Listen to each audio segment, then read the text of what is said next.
UEFA Chempionlar Ligasi nimchorak finalining dastlabki uchrashuvida Josep Guardiola boshqaruvidagi Manchester City safarda Real Madridga qarshi maydonga tushib, 0-3 hisobida mag'lub bo'ldi. Natija og'ir, lekin bu bahs biz uchun alohida e'tiborli bo'ldi.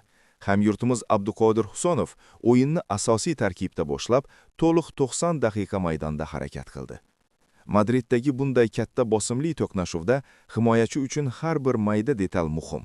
To'p bilan ishlash, pasdagi xatosizlik, pozitsiya tanlash, tozalashlar va pas yo'llarini yopish.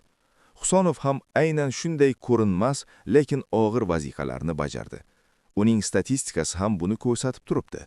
U ko'proq to'p bilan bo'lgan, paslarda deyarli xato qilmagan va himoyada bir necha muhim epizodlarda jamoasiga yordam bergan. Quyida Abduqodir Husonovning ushbu o'yinda qayd etgan ko'rsatkichlari. Umumiy ko'rsatkichlar. Maydondagi vaqt 90 daqiqa.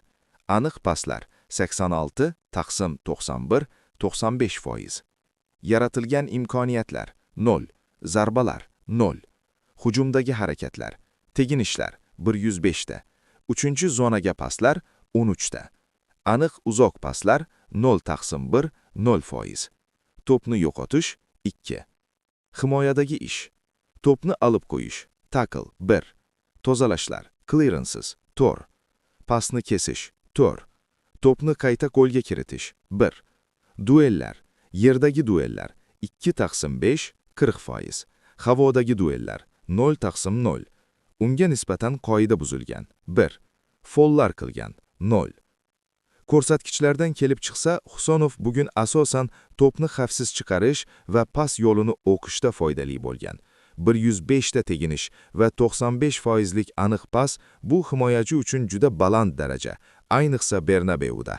Tozalashlar va pas kesishlar ham uning himoyada o'yinni o'qishga harakat qilganini anglatadi. Albatta, 0-3 hisobidagi mag'lubiyatdan keyin har qanday himoyachiga savol ko'p bo'ladi. Ammo bu kabi kechalar futbolchini katta o'yinlarga tayyorlaydi. Bosim, sur'at, xatoning qimmati hammasi real vaqtda o'qitadi.